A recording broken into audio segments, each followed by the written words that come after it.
أعوذ بالله من الشيطان الرجيم. بسم الله الرحمن الرحيم. پچھلے جمعہ کو ہم نے یہ سنا تھا کہ اللہ کے پیارے نبی صلی اللہ علیہ وسلم کی تبوک سے جو واپسی ہوئی اور حضرت کعب ابن مالک رضی اللہ تعالیٰ عنہ جو کسی وجہ سے نہیں جا سکے تھے، انہوں نے آپ صلی اللہ علیہ وسلم کی خدمت میں حاضر ہو کر معافی مانگی اور پھر 50 دنوں کے بعد اللہ تبارک و تعالیٰ کی طرف سے ان کی توبہ قبول کی گئی۔ اور یہ سنا تھا کہ اللہ کے پیارے نبی صلی اللہ علیہ وسلم نے عبداللہ ابن ابی ابن سلول جو منافقین کا سردار تھا، اس کا انتقال ہونے کے بعد اس کو اپنے ہاتھوں سے دفن کیا اور اس کے لیے استغفار کی دعا مانگی۔ یہ تمام واقعات سن 9 ہجری کے تھے۔ اب 10 ہجری کے واقعات ہمارے سامنے بیان ہوں گے۔ 10 ہجری کے جو واقعات ہیں ان میں سب سے پہلی چیز تو یہ ہے کہ تبوک سے واپسی کے بعد میں عرب میں جتنے بھی باقی قبیلے رہ گئے تھے جو ابھی تک مسلمان نہیں ہوئے تھے، ان کے دلوں پر مسلمانوں کی ایک ہیبت طاری ہو گئی اور وہ ایک ایک قبیلہ کر کے اللہ کے نبی صلی اللہ علیہ وسلم کی خدمت میں حاضر ہو کر مسلمان ہونے لگے۔ تمام قبیلے نجران، وہاں کے لوگ ابھی تک مسلمان نہیں ہوئے تھے، وہ بھی اللہ کے نبی صلی اللہ علیہ وسلم کی خدمت میں حاضر ہو کر مسلمان ہو گئے۔ اطراف کے جتنے بھی قبیلے تھے، اور میں نے یہ بھی بتایا تھا پچھلے ہفتے میں کہ اللہ تبارک و تعالی نے مشرکین کے حج کرنے پر بھی پابندی لگا دی تھی۔ اب تک وہ ہمیشہ حج کیا کرتے تھے، لیکن اگلے سال سے ان کا حج بھی اللہ نے منع کر دیا۔ اس لیے اب کسی کے لیے کوئی راستہ باقی نہیں رہا تھا سوائے اس کے کہ وہ مسلمان ہو جاتا۔ یہاں تک کہ عرب میں کچھ عیسائی بھی تھے۔ قبیلہ غسان میں، غسان کا ایک علاقہ تھا جو ملک شام کی حدود پر تھا، جہاں پہ تقریباً آبادی عیسائیوں کی تھی۔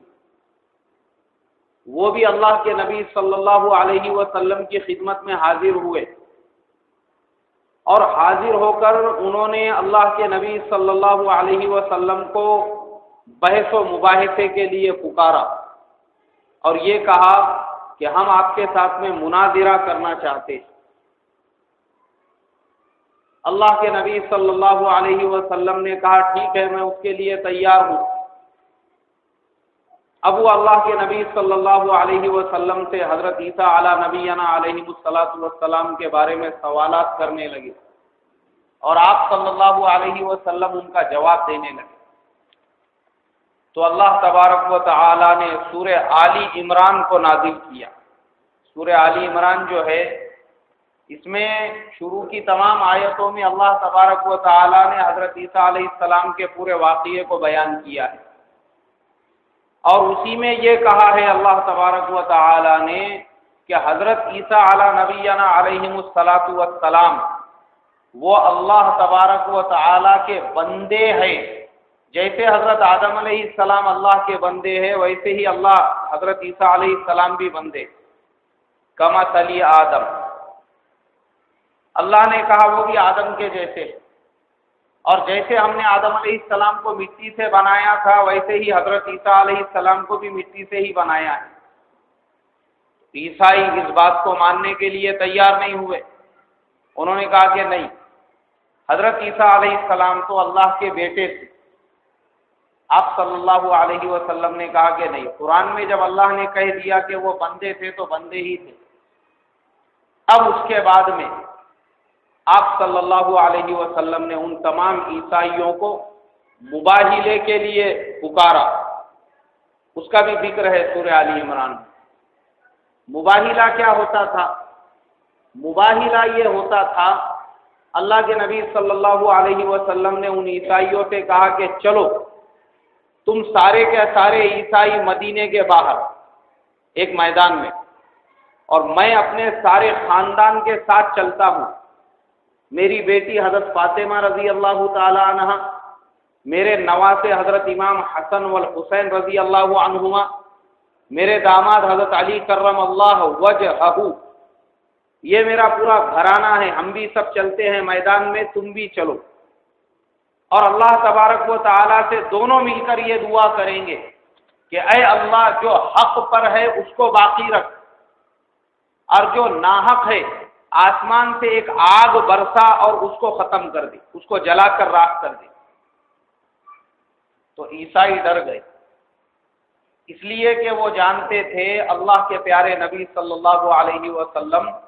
اللہ کے سچے اور پکے رسول اور نبی ہیں، لیکن چپ، ان کو آپ صلی اللہ علیہ وسلم کو ستانے کا تھا، پریشان کرنے کا تھا۔ ہمارے زمانے میں بھی بہت سارے لوگ ہوتے ہیں ایسے کہ بلا وجہ ان کو مسئلے مسائل پوچھنے کی کھجلی ہوتی ہے، امتحان لینے کے واسطے میں، دیکھنے کا بھی کتنی معلومات ہے حضرت کو، یا بہت سارے لوگ دوسروں سے بھی سوالات کرتے ہیں کہ امتحان لینے کے لیے کہ ان کو معلوم ہے کیا نہیں ہے۔ تو ایسے ہی اللہ کے نبی کے زمانے میں وہ جو عیسائی تھے ان کو پتا تھا کہ یہ اللہ کے سچے اور پکے رسول ہے، اگر یہ ہاتھ اٹھا کر دعا کریں گے تو آسمان سے آگ آئے گی اور وہ ہم کو نگل لیں گی، تو اس لیے انہوں نے انکار کر دیا، اور اللہ کے نبی صلی اللہ علیہ وسلم نے ان کو واپس بھیج دیا، وہ چلے گئے۔ اللہ کے نبی نے ان کے سامنے لیکن یہ بات رکھی کہ دیکھو اب تمہارے لیے دو راستے ہیں، یا تو مسلمان ہو جاؤ کیونکہ میں نے تمہارے سامنے مباہلے کی پیشکش کر دی، یا تو مسلمان ہو جاؤ یا پھر مباہلہ کرو، میدان میں اتر۔ انہوں نے کہا نہیں، ہم نہیں کر سکتے۔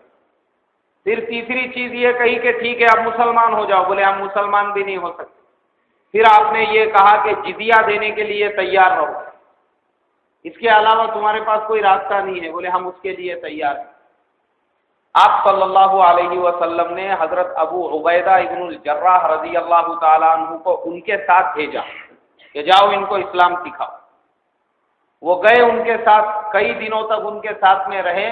اور ان کے اخلاق اور اسلام کی تعلیمات دیکھ کر وہ جو وہاں کے لوگ تھے، جو لوگ آئے تھے یہ مقابلہ کرنے کے لیے، جب یہ منہ کی کھا کے وہاں پہ واپس چلے گئے تو گاؤں کے جو لوگ تھے، اس قبیلے کے، بستی کے، غسان کے جو لوگ تھے، ان تمام لوگوں نے ان آنے والے لوگوں سے یہ کہا کہ بتاؤ کیا ہوا۔ اب وہ بتانے کے لیے تیار نہیں تھے، لیکن حضرت ابو عبیدہ ابن الجراح نے کہا کہ حضرت محمد صلی اللہ علیہ وسلم نے مباہلے کی پیشکش کی، یہ لوگ اس کے لیے تیار نہیں ہوئے، تو پھر ان لوگوں نے یہ کہا کہ تم اس لیے تیار نہیں ہوئے کیونکہ تم جھوٹ پر ہو، اور محمد صلی اللہ علیہ وسلم حق پر تھے، اگر تم نہیں بھی مسلمان ہوتے ہیں ہم سارے لوگ مسلمان ہو جاتے ہیں، اور وہ پورا قبیلہ اسلام میں داخل ہو گیا، اور یہ جو لوگ آئے تھے یہ بھی پھر بعد میں مسلمان ہو گئے، اور کچھ دن وہاں رہ کر ان کو اسلام سکھا کر حضرت ابو عبیدہ ابن الجراح رضی اللہ تعالیٰ عنہ بھی واپس مدینہ منورہ